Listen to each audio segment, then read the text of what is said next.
Bonjour et bienvenue sur cette vidéo qui sera la première d'une série de tutoriels sur le logiciel PaintNet.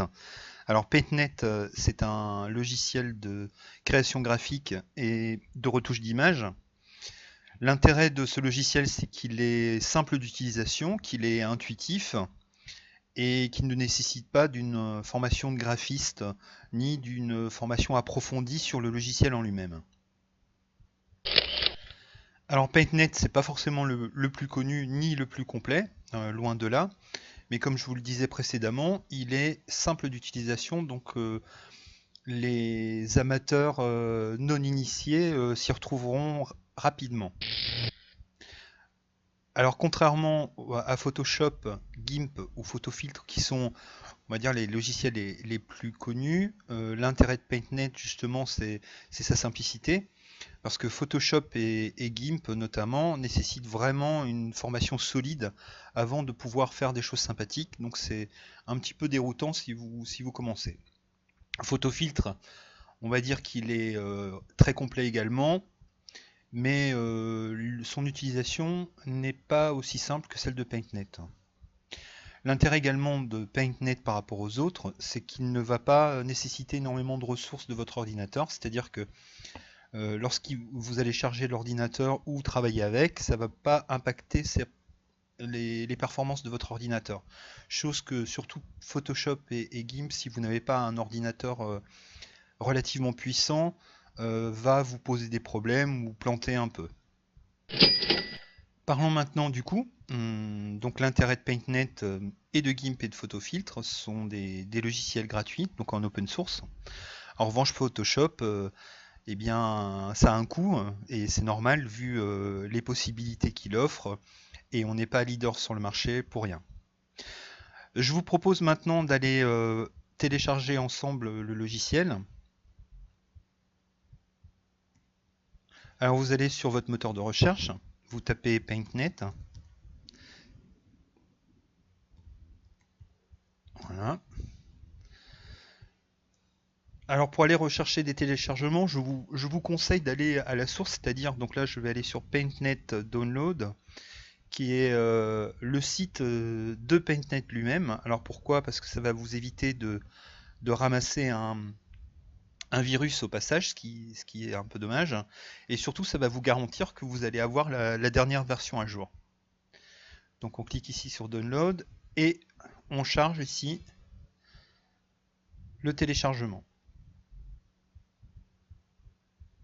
Alors vous voyez ici sur la barre de téléchargement, le pilote d'installation se charge. Une fois qu'il est chargé, vous allez ici sur un programme d'exécution et ça va vous ouvrir une boîte de dialogue. Alors vous allez suivre pas à pas les étapes du téléchargement pour que ça se passe bien. Donc moi je vais pas le faire parce que je l'ai déjà sur mon ordinateur. Alors ça se présente comme ça, vous voyez, c'est l'icône. Je clique dessus et vous voyez, en quelques secondes, le logiciel est déjà téléchargé et ouvert, je veux dire. Comment ça se présente? Donc vous avez un menu un peu style Office, donc avec fichier, édition, affichage, image, calque, ajustement et effet. Donc là je ne vais pas vous détailler toutes les fonctionnalités du menu. Je vais plutôt me charger ici de vous présenter les différents petits menus qui sont sur l'écran. Donc ici vous avez la barre d'outils qui va vous permettre d'accéder aux fonctionnalités principales du logiciel, une palette de couleurs qui est plutôt bien faite. Hein. Voilà, vous avez la palette classique, vous avez une extension. Voilà. Vous avez, chose très importante qu'on va regarder aujourd'hui, ce sont les calques. Donc ça c'est la partie importante à comprendre pour pouvoir travailler sur le logiciel. Et une fenêtre sur les historiques, moi personnellement je ne l'utilise pas, donc là je vais la fermer. Petite astuce aussi, si vous fermez par exemple, voilà, vous avez fermé la fenêtre des outils, donc là vous allez ici, vous voyez sur le coin en haut à droite, vous cliquez sur le petit marteau, vous avez les outils, les calques, la palette de couleurs. Voilà. Ce que je vous propose dans cette vidéo, ça va être de prendre deux images et de faire un petit exercice ensemble. C'est-à-dire qu'à partir de ces deux images, on va créer une petite carte de vœux, une petite carte de Noël, parce que c'est l'époque. Donc voilà le but de cette vidéo. Donc je ne vais pas vous montrer toutes les fonctionnalités aujourd'hui, je vais essayer de vous donner envie de l'utiliser et de voir qu'on peut rapidement faire des choses intéressantes. Je vais ouvrir mes deux images. Donc voilà le fond de la carte postale, qui est l'arrière-plan. Et je vais ouvrir également l'image qui concerne la tête du renne. Donc qu'est-ce qu'on va faire ensemble? Donc on va mettre cette tête de renne sur cette image. Sauf que vous voyez, sur cette tête de renne, le fond est blanc. Ça va nous embêter parce que si je copie et je colle cette tête de renne sur mon arrière-plan, eh bien l'image va conserver le fond blanc. Or, je veux la tête de renne en transparence. Alors pour ça, on va aller regarder un outil qui est magique. Alors ça tombe bien, on va dans la barre d'outils et on tape sur baguette magique. Et c'est ce qu'on va utiliser. On va se positionner sur la zone blanche qui est sur la gauche de la tête du renne. On clique dessus et vous voyez en surbrillance, la zone en blanc est sélectionnée. Donc avec ma touche supprime, je supprime et là vous voyez un quadrillage qui apparaît à la place de la couleur blanche et qui symbolise une zone de transparence. C'est-à-dire que c'est une zone, quand on va superposer cette image sur notre arrière-plan, ne se verra pas. Donc on fait la même chose sur la partie blanche de droite, donc on clique dessus. Et ici vous pouvez voir que le pompon qui est au bout du bonnet a également été sélectionné. Donc ça c'est quelque chose qu'on ne souhaite pas. Donc je vais faire varier ici la tolérance qui est à 50%, je vais diminuer petit à petit, 46, 45% et vous voyez, mon pompon n'est plus sélectionné avec la zone blanche. Donc là je supprime la zone et on a notre tête de renne parfaitement détourée, donc ça c'est un mot qu'on utilise, c'est-à-dire qu'on a notre silhouette sans fond. On retourne sur notre petite animation. Donc ce qu'on va faire maintenant, c'est je vais vous montrer l'utilisation des calques, qui est le principe de base d'un logiciel de création graphique.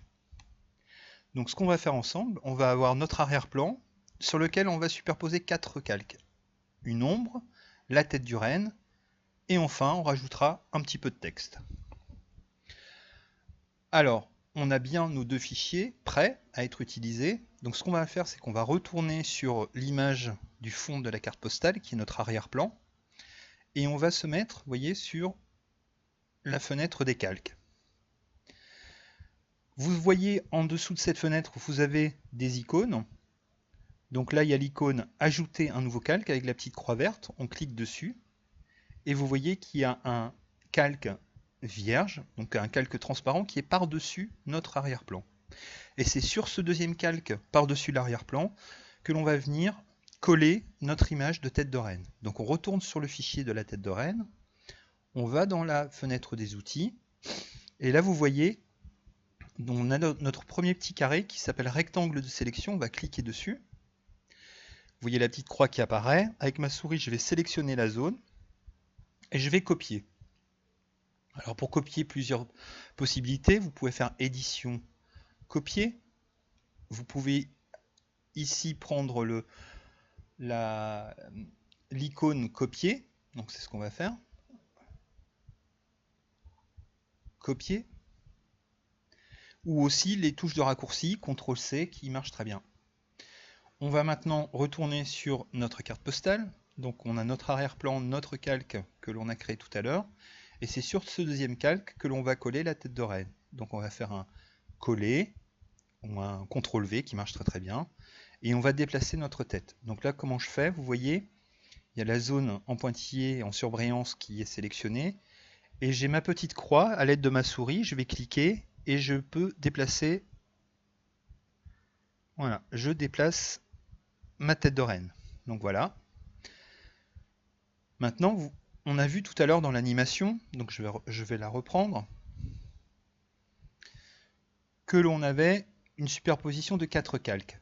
Le fond, l'ombre que l'on va faire ensemble, la tête et le texte. Donc maintenant, on va s'intéresser à faire cette zone d'ombre. Alors comment on procède? On retourne sur les calques, on se positionne sur la silhouette, donc le calque 2 avec la tête du renne, et on va dupliquer ce calque. Alors comment on fait pour dupliquer? Donc on retourne sur les petits menus, donc on a, c'est le premier, ajouter le nouveau calque, c'est ce qu'on a fait tout à l'heure, supprimer, ça va supprimer le calque qui est sélectionné, dupliquer le calque, c'est ce qu'on va faire, on clique dessus, et vous voyez, on a créé un calque absolument identique au précédent. Donc on a deux calques 2 qui s'appellent de la même façon. Je vais me mettre, je clique sur le calque qui est entre les deux, et je vais aller dans Ajustement, Teinte et Saturation, et je vais mettre l'intensité. Donc vous voyez, il y a teinte, saturation, intensité. L'intensité, on va la mettre à -100. On fait OK, et en faisant de cette façon, on a bien notre silhouette qui est devenue noire. Donc là, je vous montre. Je désélectionne le calque qui est au-dessus, et vous voyez bien, on a une silhouette noire. Donc là, je remets l'autre. Donc je me positionne bien sur le calque de la silhouette noire, et maintenant je vais appliquer une ombre. Alors comment je vais faire? Je vais faire dans Effet, Photo, Éclat. Je vais ajouter de l'éclat en mettant le rayon au maximum, la luminosité au minimum et le contraste au maximum. Je fais OK. Et vous voyez, c'est magique, on a notre ombre. Je vous montre avec et sans. Donc je désélectionne la silhouette noire et vous voyez comment c'était avant et comment c'est maintenant. Il ne nous reste plus qu'à rajouter le texte. Dans ce cas-là, je vais créer un quatrième calque au-dessus de la silhouette de la tête du renne en couleur. Donc là, comme on a fait tout à l'heure, on fait ajouter un nouveau calque. Vous voyez qu'il y a un calque qui est au-dessus de tous les autres, qui est transparent. Maintenant, je retourne dans la barre d'outils et je vais sélectionner du texte avec le petit icône T, et je vais pouvoir écrire du texte. Donc là, j'écris Joyeux Noël. Joyeux Noël. Voilà. Ici, je fais varier la taille de la police de caractère. Je vais la mettre en 72. Et vous voyez ici, en bas à droite du texte, j'ai une petite croix. Si je passe dessus avec ma souris, il y a une petite main. Je clique et je vais pouvoir déplacer mon texte. Donc là, je le positionne où je veux. Maintenant, je vais changer la police de caractère. Donc là, je vais dans Police. Je clique sur l'ascenseur. Je cherche ma police de caractère. On va prendre celle-là par exemple. On peut télécharger beaucoup de polices de caractère, donc ça je vous montrerai dans une autre vidéo. Donc du coup 72 c'est pas assez, je vais augmenter, je vais aller 96. 108 c'est peut-être un peu grand. Vous voyez 108 c'est trop grand, 96 c'est trop petit. Dans ce cas-là je peux changer en tapant directement, on va mettre 100 et vous avez la bonne taille. Voilà. Maintenant je vais changer la couleur. Je vais ici dans la fenêtre de la palette de couleurs, je vais mettre en rouge foncé. Voilà. Ça y est, la composition est terminée. Mais notre carte postale n'est pas pour autant achevée, parce qu'on a, ici vous voyez bien, on a une succession de 4 calques, mais on n'a pas une image à proprement dit. Donc qu'est-ce qu'il va falloir faire? Donc je reprends mon animation. Alors ce qu'il va falloir qu'on fasse, c'est fusionner les 4 calques de façon à ne faire qu'une seule et même image qu'on pourra ensuite utiliser à loisir. Alors comment on fait? On retourne sur les calques ici, on se met sur le calque qui est le plus haut possible, celui qui est sur le dessus, et sur les icônes on a un petit icône qui s'appelle fusionner avec le calque inférieur. Vous voyez, c'est deux bords de feuille avec une flèche bleue. Donc on va appuyer une fois, deux fois, trois fois, et ça y est, notre image est terminée. Il ne nous reste plus qu'à l'enregistrer. Fichier enregistré sous. Donc là vous voyez, par défaut, le fichier s'enregistre en format PNG, qui est un format d'image. Alors moi je vous conseille de changer, donc en modifiant le type ici en JPEG. Alors pourquoi? Parce que ce format d'image est plus simple parce qu'il est compatible avec l'ensemble des réseaux sociaux, donc vous pouvez facilement l'intégrer dans vos pages.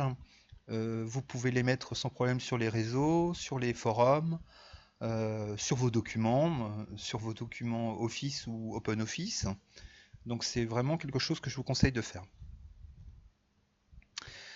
Eh bien, moi je vous remercie d'avoir suivi cette vidéo. Ça m'a fait vraiment plaisir de faire ce petit exercice avec vous.